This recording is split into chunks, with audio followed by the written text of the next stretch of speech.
estaba en el colegio. Y entonces fue obvio que teníamos que poner en valor el trabajo de nuestros estudiantes. Por eso inventamos primero en las bibliotecas recopilar los libros que ustedes han publicado y por supuesto están bienvenidos todos los que se quieran incorporar, darles un lugar destacado para que los estudiantes descubran fácilmente cuáles son esos libros hechos por otros estudiantes y organizar actividades como esta que muestre por un lado el talento y por otro lado anime a otros estudiantes a iniciar sus pasos en estos géneros literarios que hemos estado conversando u otros géneros que pueden ser géneros más académicos. Agradezco que Floridor nos haya acompañado. La tarea de la universidad siempre es nova et vetera, es tradición y tarea. No es posible construir universidad si no están presentes todas las generaciones. No es posible construir la universidad si no está presente todo el universo, todas las líneas de pensamiento, todas las ideas. Por eso, que este diálogo sea animado por Floridor, a nosotros nos llena de alegría y le agradecemos muy profundamente. Yo no quiero alargarme más y quiero dejar a los verdaderos protagonistas con ustedes. Muchísimas gracias por venir. Serán muy bienvenidas sus preguntas e intervenciones. Gracias a cada uno de ustedes, muy especialmente.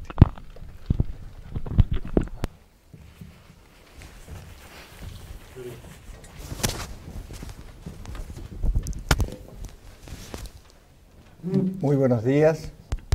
Me acabo de informar que soy moderador. Pero todos estos jóvenes tienen cara de moderado, así que no tendré problema. Gracias por el breve currículo, pero faltó lo principal, que es el motivo central que me tiene aquí. Tengo el gusto, no voy a decir el honor, tengo el gusto de haber sido 6 años profesor de esta universidad. Me da un poco miedo decir que es uno de los recuerdos fundamentales de mi vida de escritor, de poeta y de profesor. Empecé cuando ni los papás de ustedes estaban en conversaciones como profesor normalista en una escuela rural del sur de Chile. Una sala que no tenía puertas ni ventanas, esos son otros detalles. Yo creo que para ahora, con reforma educacional y todo, si le dicen a un profesor recién titulado, ándate a Perquenco, no sé a dónde, por allá, va a preguntar si hay un buen hotel, si hay esto o lo otro. Que una escuela no tuviera puerta a mí no me hacía ningún problema, porque aquí adentro no había nada que robar. Un poco más problemático era que no tuviera ventana, pero chiquillos, chiquillas, jóvenes de toda edad, la vida tiene cara y sello, lo que parece más negativo se le puede hallar un lado positivo. Y en mi caso la maravilla era que por el hueco que dejaron pendiente para el que alguna vez le pusieran ventana, en un momento se metía un pajarraco y era un picaflor, daba vueltas por la sala. Y el chistoso del curso, todos los cursos tienen que tener un chistoso, ustedes lo conocen perfectamente, no lo nombro. Decía, Rosa, te buscan.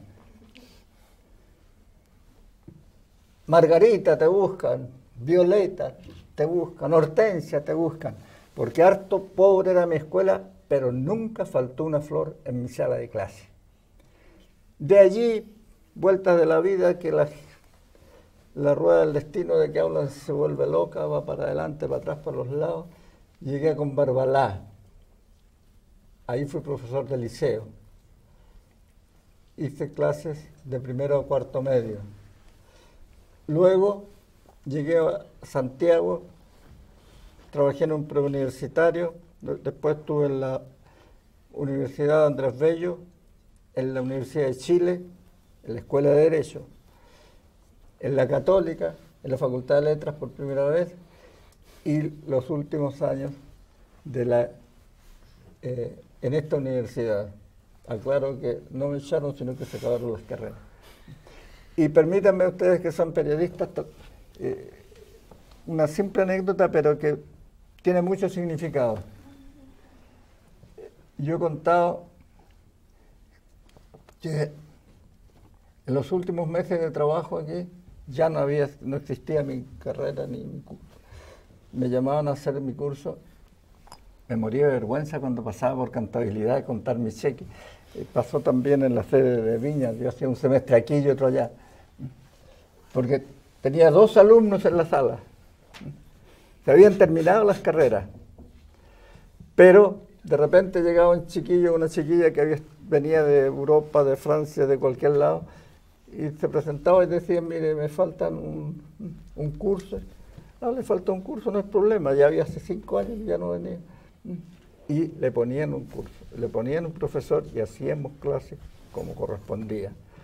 Es parte de la historia no contada de las universidades privadas. Respondo de esta, que fue así. Bueno, eso era lo que me tenía, no para que me agradezcan la visita, sino para agradecer que me hayan invitado. Y naturalmente tengo que venir acompañado de ustedes en el pasado. Esta bolsita viaja conmigo a las ferias de libros, he estado con ellas en Punta Arenas, he estado con ellas en Bogotá, no sé dónde más, y todos me preguntan, ¿y eso qué está escrito? A ver, son poemas, esto es una propaganda de alguna de esas que dan en alguna editorial. No, le digo, esta es, queridos estudiantes, una prueba, no prueba, un trabajo semestral del último curso que tuve aquí. Esta era la prueba. Y la alumna estaba haciendo posgrado de Derecho. ¿Cómo se llamaba mi curso? Se llamaba Creatividad Literaria. Y en el ustedes saben, en las primeras clases con un profe nuevo le preguntan, bueno, ¿cómo va a ser la evaluación aquí? Yo le decía, evaluación. Miren el nombre, vean su carpeta, ¿cómo se llama este curso? Creatividad Literaria. Si yo le digo cómo va a ser lo que va a pasar aquí, cómo va a ser la evaluación, entonces se va al demonio la creatividad. Eso solo lo voy a saber cuando termine el curso y llegue el momento. Bueno, así me informé que esta bolsa podía ser un trabajo semestral de una alumna. Ella la tejió, ella la cosió y ella la escribió. Hay una docena de poemas, no es malo para un... Bien, eso ya indica que yo vengo de los 60, sí, dijeron, pero eso lo decía con más gracia, con guitarra, este niño Facundo Cabral. Pero vengo de la poesía. En este momento, como desde que se creó eso, dirijo el taller de poesía de la Fundación Neruda, 28 años creo que van. De manera que soy un invitado y un poco un intruso en la narrativa. Me interesa, desde luego, pero no es mi mundo. Y tenía mucha novedad. Yo esperaba, cuando me llegaron estos libros, qué raro el logo le vi aquí. No era el parche de la biblioteca. Lo que me hubiera gustado ver aquí el sello de la universidad, Ediciones o UAI grande. Y lo digo no como crítica a lo que no haya pasado, sino como una posibilidad hacia el futuro. No tengan imprenta, estaría una locura, hoy no es necesario. Ni siquiera una editorial, pero sí un sello editorial. La universidad sé, porque tengo muchos libros que aportan a los profesores hasta el momento para las publicaciones. Y luego se aparece un sello de la editorial que la hace. Pero se puede avanzar un pasito teniendo un sello editorial que sin meterse en líos con personal y con máquinas, ninguna cosa, les muestre su labor y diga, sean como sociedades, lo presenten como sea, pero tal editor, Universidad Adolfo Ibáñez. Dejo esa inquietud, la dije bastante y creo que es perfectamente posible. Ahora, creo que a todos los autores les hubiera gustado lucir eso. Y hablando de estos libros que están aquí,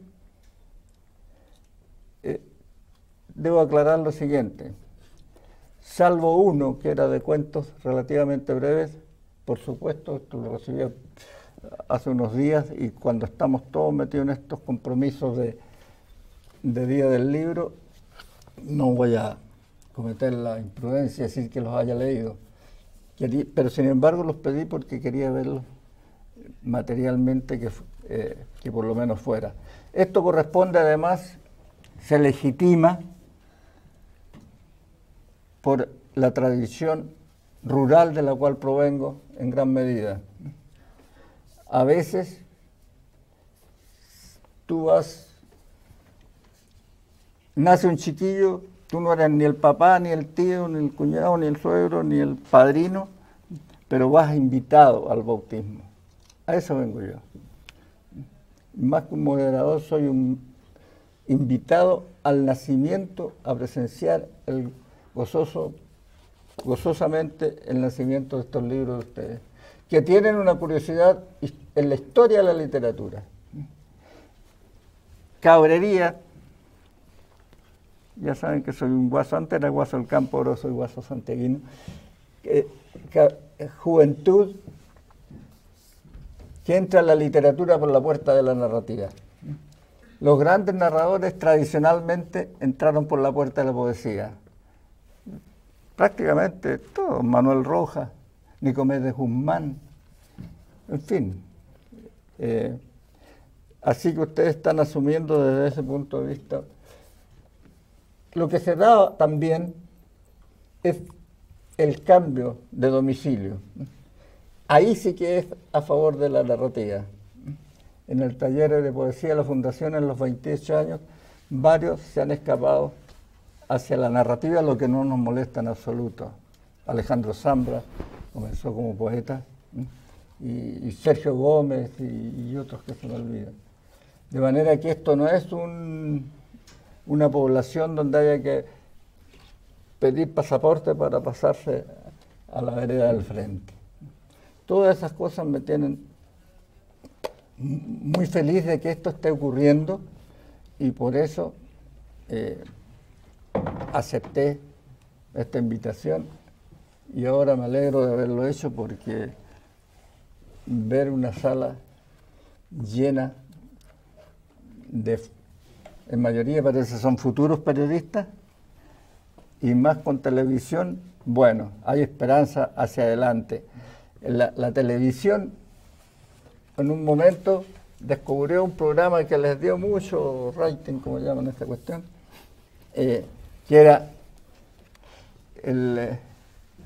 la cámara indiscreta. La cámara indiscreta. Es muy fácil hacer una cámara indiscreta en Chile, tal vez en cualquier parte del mundo. Y yo siempre pienso, espero de esta nueva generación de periodistas que sean capaces de preparar un programa que se llame La Cámara Discreta y que esté por allí metida en estas orillas y de repente aparezca un acto tan simple pero tan importante como este, de jóvenes haciendo lo que ustedes están haciendo. Por lo menos que dure 3 minutos en medio de casi 23 horas en que los jóvenes aparecen haciendo alguna barbaridad, que esto que lo otro, siempre andan haciendo, parece, cosas que no tienen un producto material útil para la vieja generación, que ya es hora de que deje su lugar a ustedes y lo tomen como lo están haciendo ahora. Por eso yo los felicito. Y más que modelarlos, a los jóvenes creo que hay que inmodelarlos. Y espero ser, a través de esta conversación de ustedes y con ustedes, testigos de este atrevimiento. Gracias. Por ustedes haré el sacrificio de tomar agua. Sí. Yo, recogiendo las palabras que decía aquí Carlos, que el pudor, yo creo que a esta altura yo me he vuelto un poco impúdico, así que yo también me siento un poco intruso porque soy del campus, estoy en el campus de Las Condes, en el golf. Sin embargo, igual estamos acá. Y yo empecé a escribir este libro en China, la verdad, porque yo tuve la suerte, o no sé si suerte, pero salí de la Universidad Católica a los 21 años. Entonces tuve tiempo como más o menos mandarme una locura y me fui a China a vivir un tiempo. Y después uno se da cuenta que tuve varios años en realidad, finalmente. Entonces después de un tiempo uno se da cuenta que no hay mucho que hacer finalmente. Tú te acostumbras a los lugares que habitas, tú habitas un cierto barrio y terminas siendo más o menos igual que Santiago. Entonces en el aburrimiento, en invierno, y los inviernos son mucho más crudos. Entonces ahí un invierno hace 3 años empecé a escribir mi libro, El Atolladero. Y finalmente como uno se pone a evocar, yo tenía, no sé, 23 años, pero uno se pone a evocar de cierta manera Chile, entonces uno toma una cierta distancia. No compararía esa experiencia con el exilio ni nada, pero de cierta manera una curiosidad intelectual que uno lo lleva a viajar a otras partes y después como a enfocar Chile un poquito como a la distancia. Y así pude escribir El Atolladero. Y como siempre los chinitos me iban a preguntar qué estaba haciendo yo, po. Porque como todos los chinos están siempre haciendo algo, están siempre ocupados. Entonces un tipo que estuviera tirado ahí en una cafetería tomando café, que ellos no lo soportan. Y siempre me preguntaban. Entonces tuve la oportunidad como de ir armando la estructura del libro, como siempre dándole a entender, tratando de darle a entender de alguna manera, que se entienda fácil. Y por eso también me quedó un libro corto, breve, y creo que con una cierta escritura desenfadada. Que además yo soy un poco así, entonces no quería sentirme ajeno ni extraño a la hora de abrir el libro y leerlo, como una prosa muy difícil o tratar de sonar, no sé, pretencioso. Sí. Y también, bueno, el tema de China no está presente en mi literatura. Siempre me preguntan, bueno, ¿y aparece China? No aparece. No hay una cierta referencia. Pero yo creo que sí, en las lecturas que uno puede hacer, de repente uno descubre pequeñas cositas, pequeñas joyitas que acá no se han traducido de repente, pequeñas cosas, y uno se va interesando más en la literatura, porque de repente también yo quizás no entré a la literatura por la poesía, pero sí leí muchos poetas allá en China, además que es más fácil leer los poemas que si uno se pone a leer una novela, que ya es imposible seguirla siquiera. Pero y también que teníamos la tradición del haiku japonés que está ahí. Entonces también quizás entré también entré por la ventana, diría yo, a la literatura. Además, mi carrera fue historia y ahora estoy estudiando literatura comparada. Pero en el momento en que estaba escribiendo eso, siempre fue mi carrera, era la licenciatura en historia, era la católica, entonces tenía como un enfoque, unos lentes bien determinados con qué mirar la literatura. Y creo que de a poco me he ido acercando y de a poco la he ido entendiendo un poquito más. Oye, una pregunta. ¿A qué te refieres con literatura desenfadada? No la literatura en sí, sino la prosa, la misma prosa. La prosa, perdón. Sí, por ejemplo, enfadada, una literatura enfadada como la de Faulkner, así como que, no sé, es difícil incluso entender, es como difícil penetrar el sentido de la frase. Yo siempre trato como de que suene, no sé, que hay escenas que me quedan quizás al borde del disparate o al borde del absurdo, pero me gusta en el sentido de que quizás arrancar una sonrisa a quien la lea y que no parezca una lata. Nunca, no pretendo eso, sino pretendo que sea quizás un libro ameno. Y más o menos como quién podrías calificar como una influencia directa. A mí me gusta mucho un ruso. Bueno, hay varios rusos que me gustan, Tolstoy, pero también y Pushkin, y también Gogol, que también Gogol la mayoría de sus libros está como al borde de volverse loco. Bueno, él terminó vuelto loco. Él trató como poseído por el demonio, se creía poseído por el demonio. Pero en sus libros siempre está como al borde del absurdo las escenas, como que sale, y son novelas históricas muchas. novelas históricas que sin embargo que los caudillos que está escribiendo, caudillos cosacos, galopaban en los caballos y todo, pero las escenas siempre están como al borde de ser totalmente absurdas. Y eso a mí me cautivaba de alguna manera y por eso quería como copiarlo. Como Chekhov, más o menos. ¿Podría haber leído a Chekhov? Sí, he leído a Chekhov, pero no los cuentos más. Sí, los cuentos. ¿Podrían a lo mejor? Porque Chekhov tiene mucho eso, el tema del absurdo también, del relato muy, muy simplista de lo cotidiano y... Sí, pero son relatos más simplistas quizás, como La dama y el perrito, de repente esos son cuentos como muy simples, muy bonitos, como pero no sé si a mí me han influenciado tanto, no es que no los menosprecio ni nada. No, pero te pregunto sí. por como me dices que el tema de tu prosa desenfadada, que... Sí, como más iría más bien por ese lado y eso más bien. Sí. ¿Y dónde lo publicaste? En Chancacazo.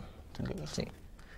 Y en Chile también me gustan mucho los poemas, algunos poemas de Nicanor Parra, algunos libros de Nicanor Parra que también encuentro que le dan como en el clavo, ¿cierto? Como en el tono en que está enfocando problemas que realmente son graves o grandes temas, pero que está como bien tratado. Sí. ¿Y cómo llegaste a publicar? Estando en China, una conversación con Skype por mi editor y la suerte era que estábamos en un galpón gigante y se veían todos estos chinos atrás jugando computador. Entonces mi editor como que no me miraba a mí, miraba atrás y como que... Pero y ahí yo creo que como que se cautivó de alguna manera y dijo... ¿Cómo conociste a tu editor? Lo contacté nomás por email a la editorial. Ah, ya, ahí dijiste me dijo, quiero publicar. Una reunión por Skype y tuve la suerte que tenía estos chinos que eran extras, aparecían detrás mío. ¿Pero probaste con una editorial o probaste con varias editoriales? No, esa fue, mira, mandé como a 2 o 3 y este fue el tipo que más, yo lo notaba más como interesado, sí. Y además el que me ofreció, como me dijo, no, que el tiraje más grande. Yo tenía un libro anterior a este. Y fue ese libro y me dijo, y la idea es que como que publiquemos 2 libros al tiro, porque si no, uno publica una cosa y después los autores se van. Entonces como que tenía una idea como más tenía una cierta visión a largo plazo, a mediano plazo. Y por eso yo ¿Tu libro va como dirigido a algún público en especial? O sea, quien lo compre, la verdad, no. Pero ¿no lo hiciste con alguna temática desarrollada para cierto...? No, yo no escribo como con temática, yo lo que salga, porque... sí creo, por ejemplo...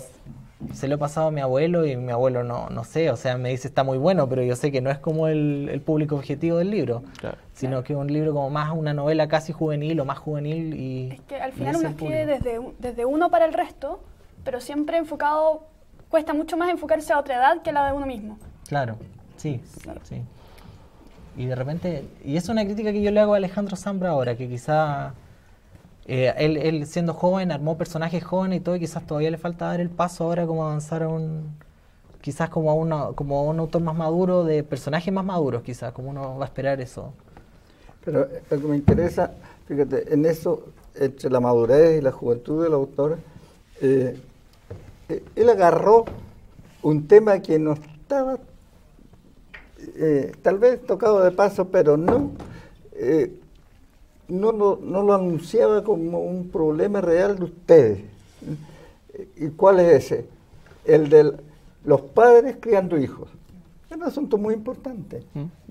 Y no está, yo no lo vi, reconozco que soy poco lector de narrativa a partir de cierta edad, por la simple razón que tomo en cuenta el tiempo que me queda con los libros que faltan por leer.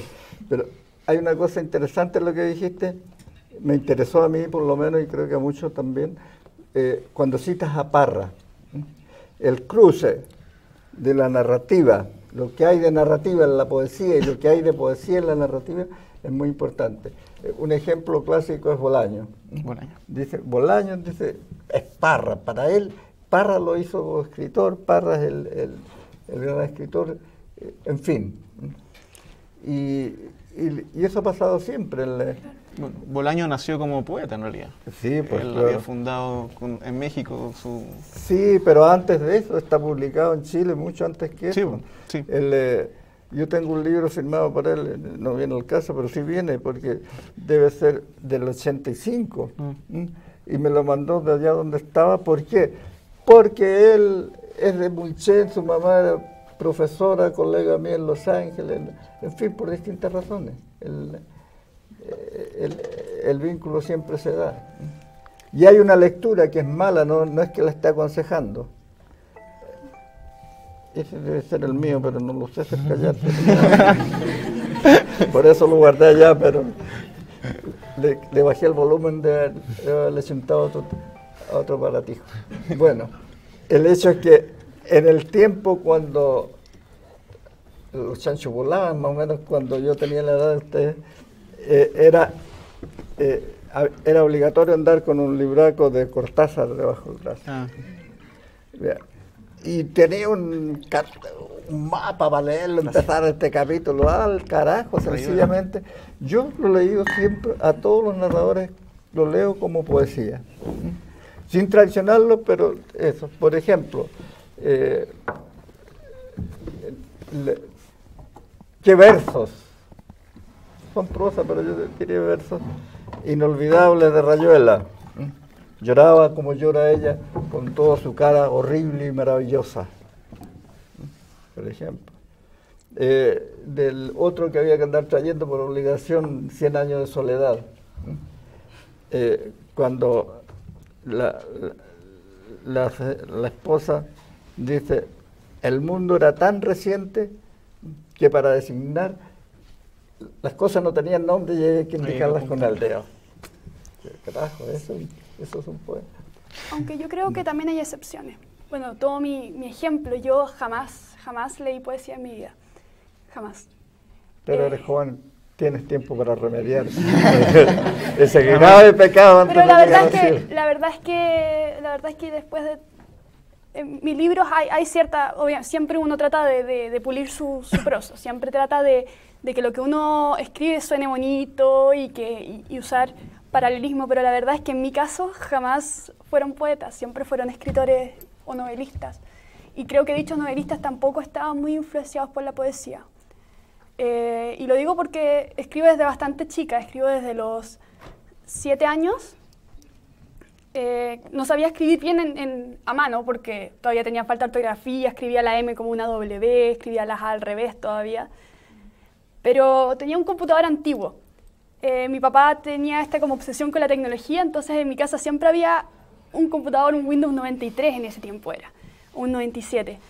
Y teníamos el programa ese, entonces yo no sabía escribir, o sea, podía escribir mi nombre con la S al revés, pero sí podía reconocer las letras en el teclado.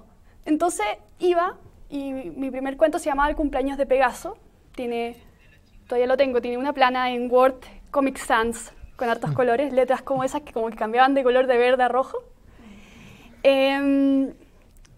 Y si bien yo no sabía escribir bien, tipeaba las letras y escribía los cuentos igual. Pero en ese tiempo tampoco leía mucho, lo que leía eran los cuentos que me hacían leer para el colegio, o las mismas películas que uno ve, te van influenciando, pero te van influenciando en lo que es contar una historia. Una historia tiene que tener un inicio, un desarrollo, un clímax y un final. Y más o menos así partí. Y después, cuando estaba en el colegio, escribía mucho en internet, muchísimo. Yo siempre he estado conectada con lo que es el llegar a los lectores a través de las tecnologías. Y a los 13 años, cuando terminé de escribir la primera novela, que es esta de acá, dije, bueno, entonces, ¿por qué no lo publico? Y obviamente a los 13 años, bueno, tampoco, no había leído poesía todavía, por eso digo que en realidad creo que pueden haber excepciones. Nunca me he sentido muy unida a lo clásico, a lo tradicional. Sí leía mucho, me encantaban las novelas históricas. Ana Frank, creo que lo leí con 9 años, 8 años. Y resulta que por eso te preguntaba también por las editoriales, porque yo mandé mi libro a 1000 editoriales, pero obviamente la niña de 13 años no la pescaba ni su papá. O sea, mi papá, ¡ah, qué linda la niña que escribe! De hecho, mandé una vez un libro a una editorial y me lo respondieron diciendo, oh, ¿sabes que tu libro es bastante bueno? Lamentablemente aquí solo publicamos Atlas. ¿Puedes publicar tu mapa?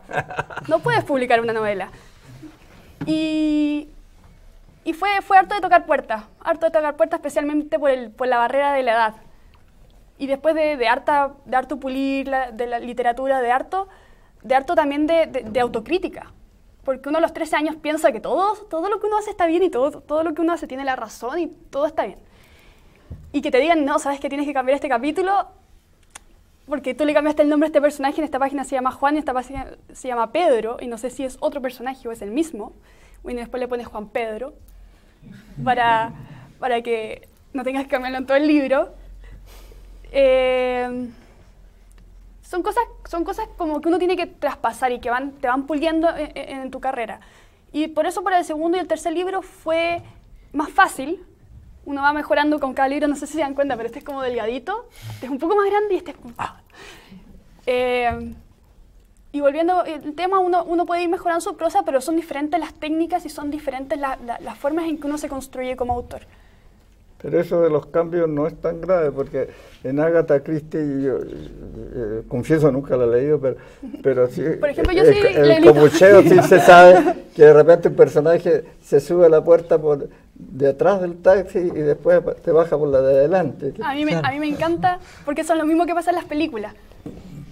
Como que de repente llega y viene con un abrigo y sale de la habitación y está en polera con raya. Claro. Sí. Y uno dice en qué momento se cambió de ropa. Pasa lo mismo en la literatura, pero a veces uno como pasa las páginas muy rápido no se da cuenta de esos detalles. O como uno lee un capítulo el lunes y lee el siguiente capítulo el viernes, no alcanza a recordar todos esos detalles que se cambiaron, como en una película. Siempre he relacionado mucho la literatura con lo visual, con las imágenes visuales. Y especialmente con las imágenes visuales de cosas que a mí me gustaría que fueran películas alguna vez. Yo creo que estoy en desacuerdo contigo, se echan algunos puntos. En varios. Y también en otras cosas. Sí, bueno, pero quedándonos precisamente en lo que es la literatura, yo creo que la poesía y los clásicos son esenciales. Yo creo que no. Bueno, mi punto es que sí. Pero mi punto es que no. Y creo que... Yo creo que podríamos preguntar cuántos disfrutaron más Harry Potter que uno de los clásicos. Es que va más allá de... Hay varias... Va más allá del disfrute en sí, o sea, no te digo que uno siempre va a disfrutar los clásicos. Me carga Proust, es un clásico, pero me carga. Nunca pude terminarme, ni siquiera empezar realmente una novela de Proust. Es latoso, pero es un clásico y creo que a los clásicos se les respeta, ¿cachai? No, respeto 100%, pero no tienes que basarte no se en metan ellos. Contigo. Bien, me parece bien. Y creo que la poesía creo que también es muy esencial, o sea, la poesía más que decir las cosas bonitas. Nicanor Parra muchas veces no decía las cosas bonitas, porque de ahí nació la antipoesía, tiene mucho que ver con la sociedad. Bukowski, por ejemplo, es un claro ejemplo de que se puede hacer poesía del excremento, básicamente. Pero no es necesaria, porque si no, no hubiera publicado 3 libros. Pero está, a ver, distingamos, no están en desacuerdo, lo que pasa es que están tocando distintos temas. Claro. Yo entendí que a lo que tú te refieres es el trabajo de la construcción de la construcción. Y ahí yo creo que nadie le hace mal la poesía como elemento de trabajo. ¿Ah? Sobre todo si han tenido la suerte de pasar por un taller mío, naturalmente. Mire, porque cuando... Permiso, ¿por qué no me hace el favor de hacer callar? Mira, sobre esto de la corrección, no sé, yo prefiero llamarlo trabajo. Gracias. Me invitan al colegio, qué sé yo, ya, chiquillos, quieren hacer un taller de poesía, un taller, no sé, bueno, es como un entrenamiento, no se juega un partido, pero ya, a ver, saquen sus herramientas, y todo, su hoja en blanco y su lápiz. Pues, macanudo, ya. Y falta la herramienta principal, pero ¿cómo esta? La herramienta principal, chiquillos, es esta. Esta es la herramienta principal del escritor y no le hace mal a los narradores. Esta es la primera, cualquiera pesca un lápiz y escribe. La diferencia entre los maestros está en que los maestros saben usar la goma. Y aquí coinciden los buenos. José Donoso contaba, una cosa nunca le creí, pero a él le debe preocupar re poco, que hizo 11 versiones del Obsceno Pájaro de la Noche. 11 versiones, no 11 correcciones. A Nicanor Parra sí le creo, porque lo descubrí por ahí y lo seguí. Un poema que tenía tiene todavía 32 líneas, 32 versos, que es relativamente sencillo. Autorretrato. Lo seguí, la primera vez que apareció eso fue en la revista Anales de la Universidad de Chile de 1951, en un trabajo de Enrique Lin sobre la antipoesía. El 51. Lo seguí, después vino tu gran libro, Poemas y Antipoemas, el 54. Y así hasta Obra Gruesa, nomás dejémoslo, el 69. En 18 años, a un poema de 32 líneas le hizo 28 cambios, 28, a un poema. Geniales algunos. Y otros una tontera tan re grande. Pero ¿dónde se vuelve a reconocer el genio siempre? En que dejó los buenos cambios. Por ejemplo, en un verso hablaba, decía, hablaba de una cara horrible como de un leproso. Hablaba, ¿cómo se puede decir semejante cosa de un leproso? Ya tiene bastante con su problema para agarrarlo para el fideo, diría el mismo. Eso lo tiró lejos. ¿Y cómo cambió? ¿Qué verso puso? Cambió el leproso por el burgués. Ah, claro, el burgués, démosle nomás.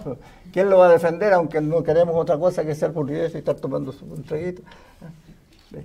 Así de simple se trabaja. Entonces, eso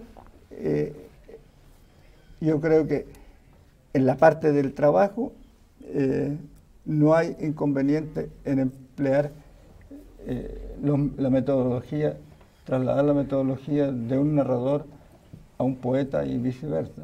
O cosas tan sencillas como los títulos. Hijo de ladrón. Ese título lo impulsó mucho. Ni me acuerdo ahora cómo se llamaba, al tiempo no sé cuánto. Y cuando llegó el editor, ese es un problema, hay que poner ojo y hacer mucho caso al editor si es bueno, y eso lo van a olfatear ustedes si es bueno o malo. Porque él tuvo la suerte que llegó con el libro donde Nacimiento, que tenía de editor a Nicomedes Guzmán. Y le dijo, pero con este título no, se me ocurre ningún otro. ¿Cómo? Si ahí está, pues este es un hijo de ladrón, es el hijo de ladrón. Entonces, saber, muy bueno lo que tú has dicho, de no dejarse manejar por las opiniones ajenas ni nada, pero también poner oreja al que maneja su tema. Claro. Bueno.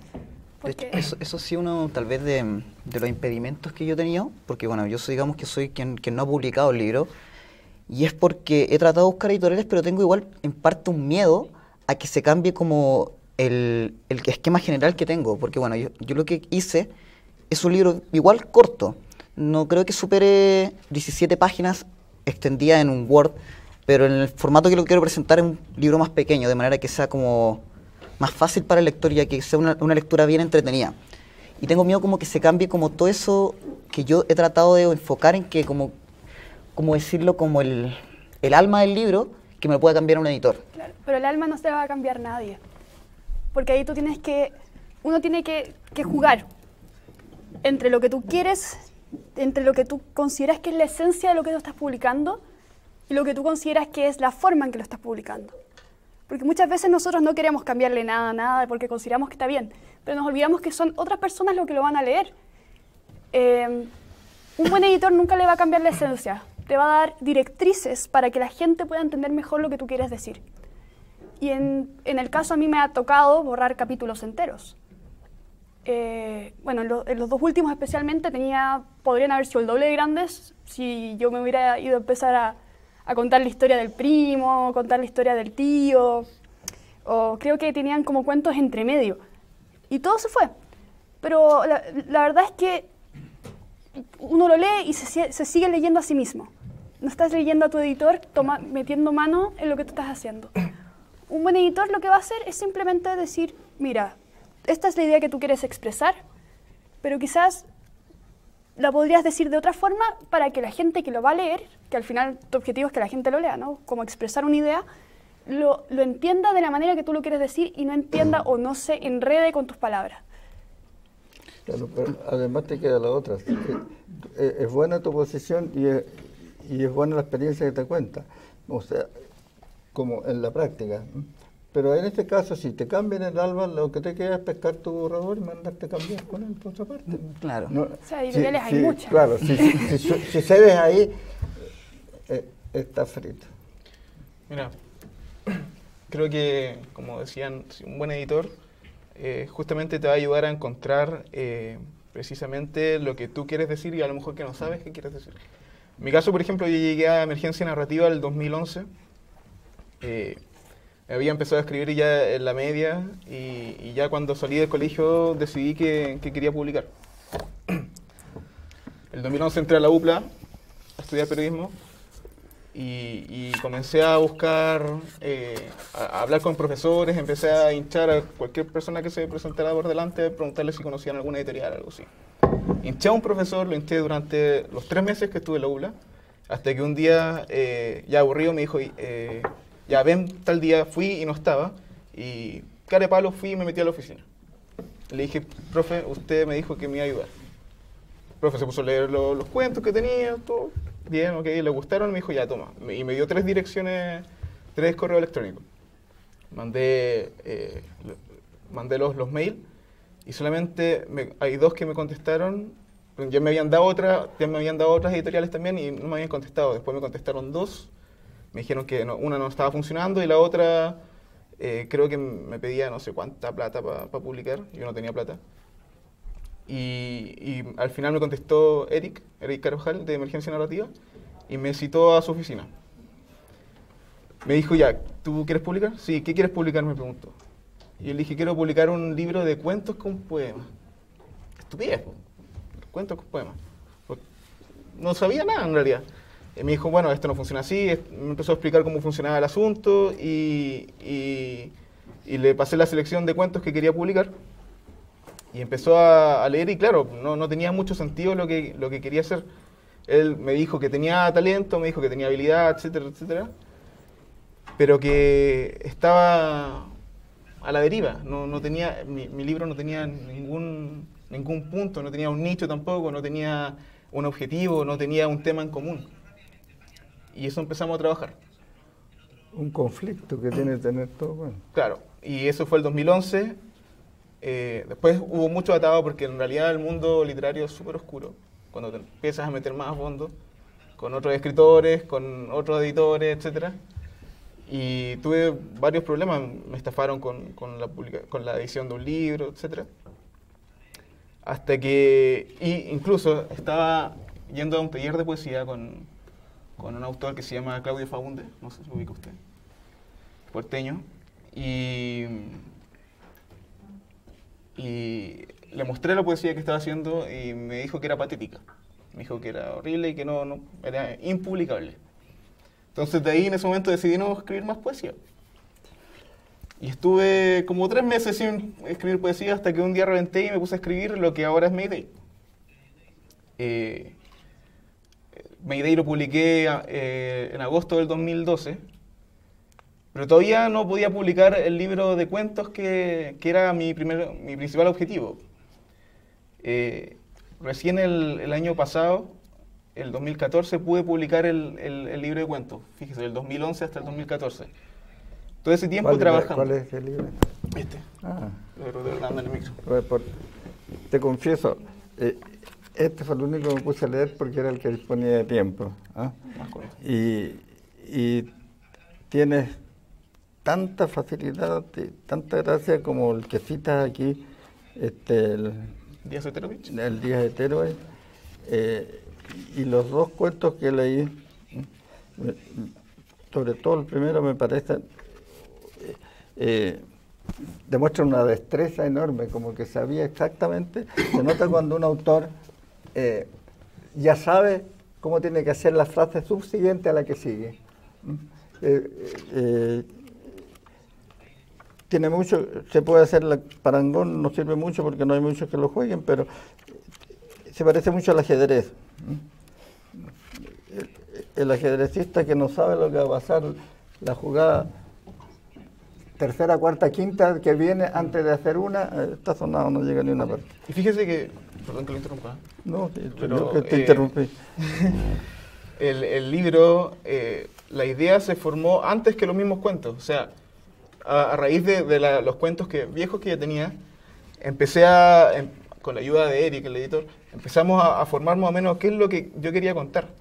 Porque si bien la literatura, como cualquier arte, tiene un tema de estética, de belleza, de que al público que lo vea le guste, pero también hay un trasfondo. El escritor tiene que comunicar algo. El escritor, así como el músico, como el director, el actor, etcétera, el pintor. O sea, Picasso no pintó el Guernica solamente por pintarlo, porque se veía bonito. Él está mostrando una realidad que era la realidad de la Guerra Civil Española, el bombardeo. Mira, ¿te puedo dar un caso personal? Mira, sucede que, bueno, mi libro se divide como en 5 partes, que entre ellas no tienen mucho sentido, excepto entre la primera y la quinta, que cobran mucho sentido. Pero lo que es la tercera parte, mi forma de inspiración fue que me senté, bueno, lo escribí en computador igual que Sacha, y me senté, teclado, me puse un audífono y coloqué lo que era una discografía completa de un disco, y cada canción me daba un sentimiento, una idea, que yo la plasmaba directamente en lo que estaba escribiendo.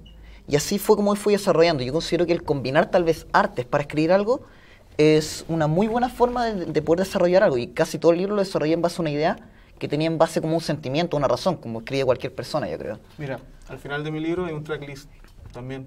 También hay un trabajo similar. O sea, hay un trabajo de combinación musical. El libro también trata temas musicales. Porque yo aparte también pretendo ser músico. Yo igual me digo lo mismo también. Pero eres vocalista. Sí, tengo una banda, soy guitarrista y vocalista también. Yo soy también cantante, vocalista y guitarrista. Y obviamente cuando hay, no sé, Ernesto Sabato relaciona, por ejemplo, su libro El túnel con el arte, con la pintura. O sea, Sacha, como decía, ella se inspira mucho en el cine. Siempre el escritor nunca está ajeno al otro arte. Y asimismo todos los artistas están muy relacionados hay una interconexión. De hecho, Perdona, las cartas... Sí, no, usted. Sobre todo, ya las generaciones, no decir una generación actuales, ¿no?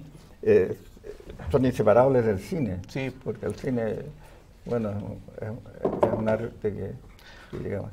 No, Sí, de hecho, las cartas de Henry James a la hija que se publican de manera póstuma, y José Donoso recoge la figura del obsceno pájaro de la noche, las cartas de Henry James, cuando Henry James le habla a la hija en el fondo de lo oscuro que es la vida y lo terrible que es la vida, y que es como una selva y que ahí adentro está el obsceno pájaro. Y Donoso lo toma, y esa es como la idea fuerza del libro. Yo creo que lo debe haber reescrito muchas veces, no sé si toda esa cantidad. Más bien ya estaba pensando mandar el archivo a Princeton. No lo peleemos, si él dice... Sí. Y Sí. no se Puede ser, o sea, si Sí. el libro tiene una construcción Pero nunca súper perdió, claro, compleja. nunca perdió como el génesis que era de las cartas de Henry James a la hija, como esa idea. Ahora bien, el tema de la inspiración es súper importante. Alguien que no escribe inspirado, en realidad es súper complicado que el libro tenga en sí un alma. Pero tampoco el libro es solamente sentimentalismo. Creo que a lo mejor la poesía podría caer en algo así, hasta cierto punto. Pero la narrativa tiene mucho que ver con una construcción racional de lo que tú estás contando. Y un trabajo que a mí me costó, te digo, del 2011 al 2014.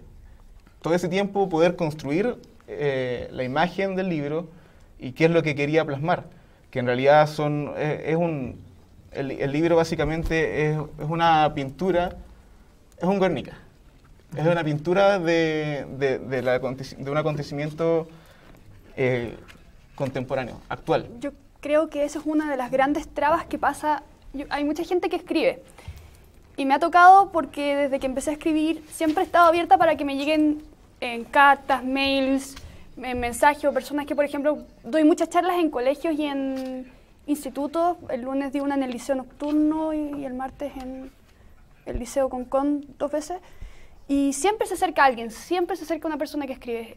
Y me ha pasado que me encanta porque demuestra que la gente no es apática, que la gente sí está interesada, que simplemente no sabe cómo transmitir esa idea.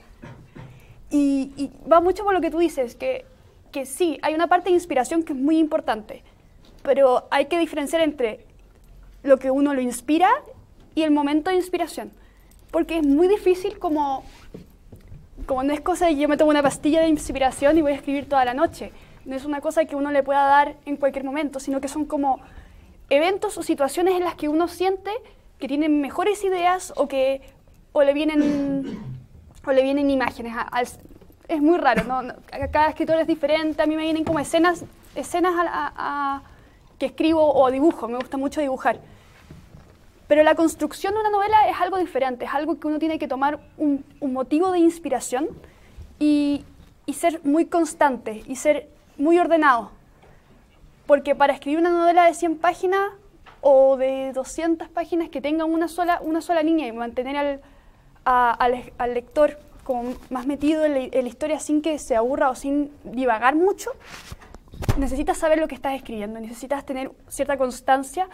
Porque si tú escribes la mitad de un libro un año y la otra mitad del otro año, hay harto, hasta tu forma de narrar cambia. Tu forma de narrar cambia mucho y tú mismo sientes que hay ciertos como vacíos. Y ese es el tema con las novelas, requieren de mucha constancia. Y alguien me dijo hace muy poco, que las novelas se ganan por rounds. O sea, que tú tienes que mantener al lector. Cortázar dijo. Pero mira, sí, déjame decirte una cosa. Sí, pero sí, termina. Sí. Entonces ese es el tema con las novelas, que requieren de una constancia, requieren de poder tomar la inspiración y racionarla, y de tener una idea y lograr llevar esa idea adelante, a pesar de que uno no siempre va a estar inspirado o uno no siempre va a tener tantas ganas de escribir. Sí, mira, ahí te haría falta un poco más de no sé qué y leer a los poetas. Gabriela Mistral dice exactamente lo que tú estás diciendo como método de trabajo. Dice, no escribir sobre la carne caliente del asunto. Y es lo que tú dices, no es el momento de la inspiración, viste un atropello o algo así, y escribir sobre eso no, hay que dejarlo que se... Hay que anotarlo y dejarlo para después. Y por último, yo creo, lo último que quiero decir es, en lenguaje bien coloquial, para los que están escuchando, lean, cabros. Si quieren escribir, tienen que leer. Quieren escribir una página, lean 20 páginas como mínimo. Y lean a buenos autores, lean a los clásicos que a quien no les guste. Lean a los autores que les gusten a ustedes. Lean a Fabiana Escudero. Lean Crepúsculo. Lean a Fabiana Escudero, sí. En cuyo libro encontré uno de los mejores cuentos breves que he leído. Soy un lector, o sea, estoy muy interesado en los cuentos breves, no solo por la brevedad, no es solo la brevedad, es porque hay un gran parentesco, son más que primos hermanos del poema, como por ejemplo para cruzar, pulsa el botón, es uno de los buenos cuentos breves que he leído, así como le digo a mi querida amiga Pía Barros, que su supuesto cuento para ellos es un cuento breve, a los niños no se les golpea, es uno de los mejores poemas breves que he leído en la literatura chilena. Bueno, creo que a nombre de todos los que estamos acá les queremos dar las gracias. Sé que ahora pronto también tienen clases, la mayoría de ustedes, así que les parece que les brindemos un fuerte aplauso a ustedes. Muchas gracias por venir. Y si tienen tiempo algunos, ahora próximo vamos a tener otra actividad en el campus, en el auditorio de pregrado. Ahí hay una pregunta. Oral. ¿Podría hacer una pregunta bien rápida? Sí, por supuesto. A mí me sucedió, a mí me gustaba leer de chica y pasó porque cuando era chica me contaban cuentos y todo eso. Y creo que cuando tenía 16, como que escribí como 3 planas de algo. Y después, como que tengo una noción del libro, pero me cuesta mucho como llevarlo a la racionalidad. Entonces, ¿algún consejo que alguien usted me pueda dar? Sí. Bueno, como anécdota pequeña, el primer libro que me regaló mi papá fue Harry Potter, el primero. Yo tenía 6 años, no sabía leer todavía, pero inventaba que lo leía. Le decía a mi hermano que yo lo sabía leer y leía las imágenes. Lo que yo te recomiendo es que pienses en lo que te gusta, en que hagas lo que inicio, desarrollo y final, 2 líneas cada uno, y que te hagas una especie de pauta. Si te cuesta mucho escribir como corriente de pensamiento, simplemente hazte una pauta. Entonces, de repente vas a poder escribir la mitad, porque de repente viste una micro pasar y dijiste, oh, este es mi tema. Y escribiste todo un capítulo sobre eso, pero no es el principio ni el final. La forma más fácil de escribir, que es lo que pasa mucho cuando uno no tiene como el tiempo a veces, o no siempre tiene como la idea lineal, es hacerte una idea básica. Y en base a esa idea básica la puedes cambiar, le puedes disparar si queréis, lo que tú queráis. Pero te da las directrices para que tú puedas escribir todos los días y no sientas que estás yéndote por las nubes. No sé si me explico. A mí me pasa mucho que escribo el final primero y después empiezo a ver cómo voy a llegar allá. ¿Qué es lo que pasa con el primer libro? Buen método para escribir un poema. Te voy a convencer de ello. Jamás. Bueno. ¿Les parece entonces que damos por finalizada la charla? Muchas gracias a todos. Gracias. Gracias. Gracias.